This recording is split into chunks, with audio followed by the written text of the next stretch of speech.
သူထားပါတယ်အဲ့ဒီနမင်းကြီးလေးပါတို့ကလောကကြီးကိုဆောက်ရှောက်နေကြတဲ့နမင်းကြီးတွေဖြစ်တဲ့အတွက်ကြောင့်စတူလောကပါလာနမင်းကြီးတွေဖြစ်ကြောင်းပေတာဝတ္ထုပါဏိနဲ့အထကထာတို့မှာဟောကြားဖွင့်ဆိုထားပါတယ်မြမြသာယဘုရင်ဟာစတူမဟာရီပေါ်မှာဝေဒဝနမင်းကြီးရဲ့အချမ်းအရှမ်းဇနဝတ္တမလက်စစ်သူကြီးဖြစ်တဲ့စတူမဟာရီနတ်တွေရဲ့တက်တန်းကသူတို့ရဲ့ရှင်းပြအဖြစ်900ရှိတယ်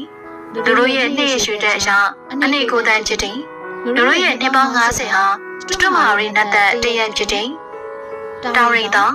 မာနလုံးလင်အမှုရှိတဲ့အထုတကွ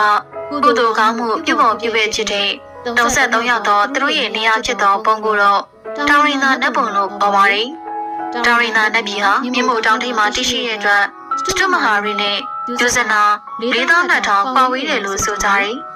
တောင်ရိပ်သာနတ်ပြည်ရဲ့တည်နေပုံမှာယူဇနာ1000ကျန်ပြန်နေအဲ့ဒီနတ်ပြည်မှာတကားပေါင်း1000ရှိ